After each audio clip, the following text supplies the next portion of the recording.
नंदगांव में कल हम लोग सुन रहे थे, भगवान के सब सखा कहने लगे लाला हमारो ब्याह हो, चर्चा कर ले।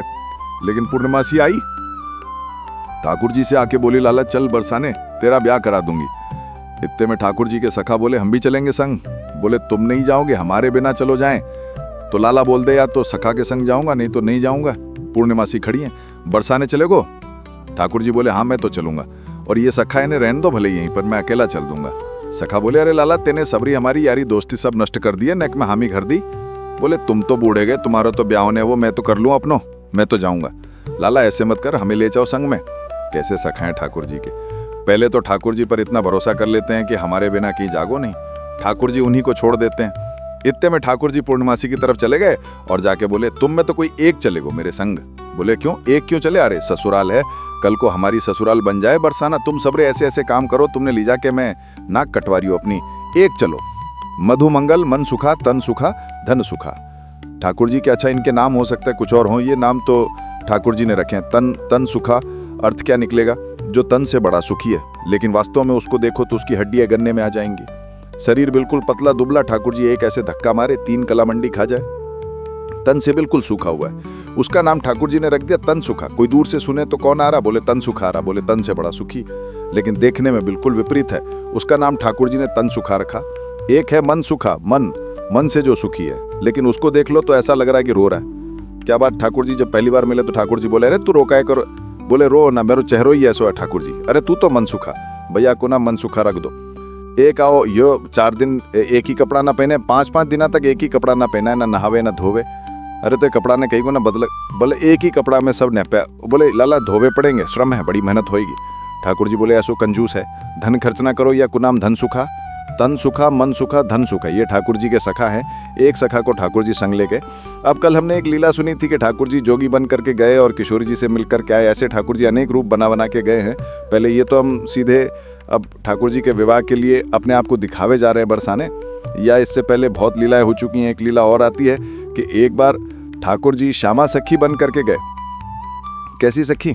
नीचे लहंगा पहनो है, ऊपर चुनरी पहनी है, बिल्कुल यहाँ तक पूरी चुनरी लगा ले हैं, हाथन में बढ़िया चूड़ी पहनी है, कानन में कुंडल पहने हैं, क्षुद्र घंटी का यशोदा मैया ने पहना ही, वहाँ में छोटी छोटी घंटी लग रही है, वहाँ को कंधनी बना करके कमर में पहनी है, पावन में बाजे पहने। ठाकुर जी गए श्यामा सखी बन करके किशोरी जी के पास, बरसाने में प्रवेश की और सबरी गोपी कहे आहा कैसी मनोहर चाल है, नेक्सी सी गोपी कैसी मटक मटक के चल रही है। अरे सखी तू कौन की लाली है? ठाकुर जी तेज तो हैं बोलवे में, जो पूछे तू कौन की लाली है? बोले तेरी हूँ, भूल गई? अरे बड़ी चपर चपर बोला है। पहुंच गए ठाकुर जी बरसाने में द्वार पर जाकर के सखीन से बोली मुझको भीतर जाने दो। सखी बोली कौन हो तुम? बोली मैं श्यामा सखी हूँ। कहाँ ते आई हो? पास के गाँव नंदगांव ते आई हूँ, और किशोरी जी से बहुत जरूरी बात करनी है, मुख मिलवाओ, ऐपे ले लो भैया। ठाकुर जी भीतर गई। सखी ने बोले भानु बाबा के पास जाओ, शिकायत आदि करनी है, कोई न्याय चाहिए तो वहां जाओ, ये किशोरी जी के पास आवे के लिए नहीं। नहीं हम तो किशोरी जी से ही बात करेंगे, ऐसी बात है कि मैं बृषभानु जी से ना कह सकूं। सखी ने जाकर के भीतर किशोरी जी से कही लाडली जो बाहर एक गोपी ठाड़ी और यूं करिए कि वो आपसे ही बात करनी है और आपसे बात करके कछु न्याय करानो है। किशोरी जी बोले ऐसे बुलाओ भीतर। द्वार खुले।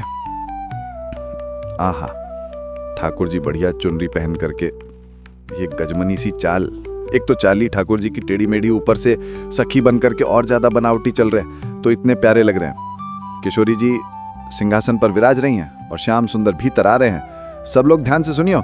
जैसे ही द्वार से भीतर किशोर आना भयो, किशोरी जी तो कहे अरे सखी या की चाल तो देख कितनी बढ़िया है। ललिता विशाखा बोली श्री जी आपको पहली बार कोई सखी पर मोहित है वो देखो हमने, आप तो सदा प्रियतम श्री श्याम सुंदर मोहित रहे, लेकिन आज पहली बार। अरे पतो ना या की चाल ढाल और जो अंग या के दिखाई दे रहे हैं, जैसे घूंघट पकड़ी चल रही है, यहाँ से भुजा दिख रही है, नेक थुपड़ी भी दिखाई दे रहा है, थोड़े थोड़े चरण भी दिखाई दे रहे हैं, जो अंग मुख दिख रहे हैं ना इतने प्रिय लग रहे हैं कि मैंने ऐसे प्रिय स्वरूप तो पहले देखो नहीं है। अरे लता तू मेरी एक बात सुन, बोल कहा, ये जो भी बात करे वो सुन लेंगे, फिर बात के बाद या को अपने सखी समाज में ले लियो। मुख बड़ी भारी है, अभी ये मुख नहीं दिखावे मैं तभी आप मोहित है गई हूँ। विशाखा जी बोली नहीं रुक जाओ, आ तो दो, बात तो होने दो।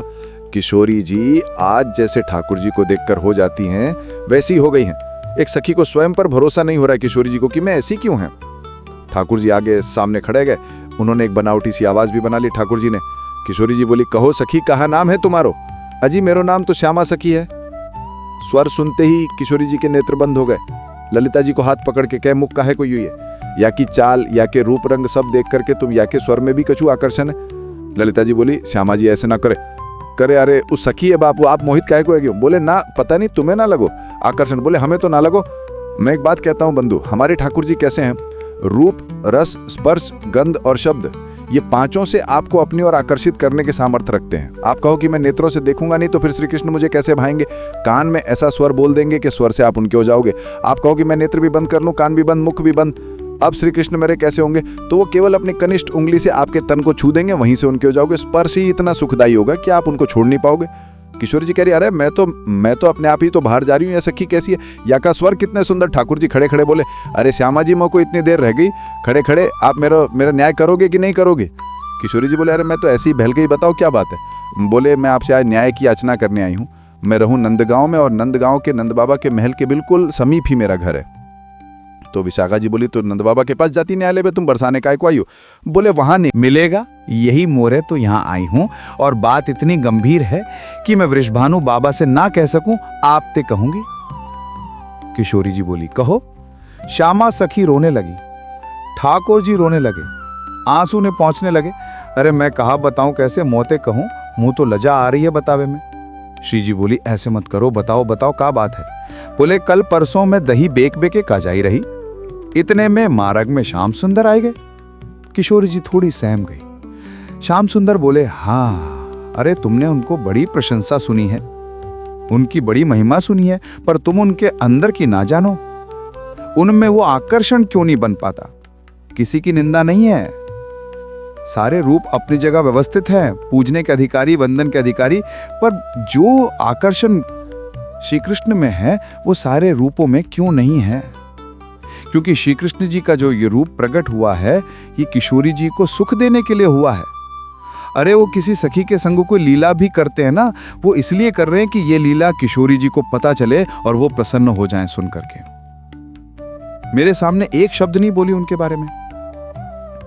श्यामा सखी बोली, पहले तो मैंने संदेह में सुनी कि किशोरी जी को और नंद के लाला को कछु प्रेम संबंध है, पर आज तो मुंह को ऐसा लग रहा हो वास्तव में हत है। किशोरी जी बोली, नहीं नहीं ऐसी कोई बात नहीं है, ये तो सब तुमने ऐसी मन में, मुंह को तो लग रही हो ऐसो।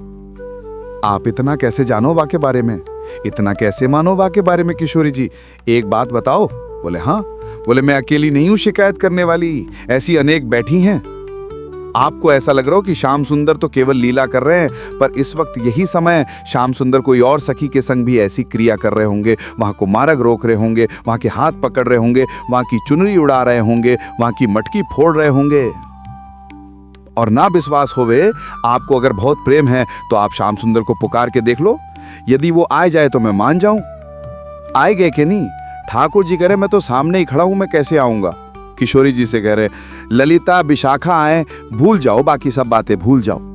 आपको प्रेम है ना श्याम सुंदर से, तो मैं आपसे शर्त लगा के कह रही हूं, आप पुकारो, और यदि श्याम सुंदर आपके सामने आए गए तो जीवन भर आप दोनों की चाकरी करूंगी, ये श्यामा सखी को वचन है आपके लिए, बुलाए लो। किशोरी जी बोली, देख मोते मत बोले, मैं जानो, मों को प्रबल विश्वास है कि श्याम सुंदर आए जाएंगे, मैं बस टेर लगाऊंगी और दौड़े दौड़े आवेंगे। श्यामा सखी बोली, ना आए जाएं, बुला के देख लो आए जाए कि नहीं।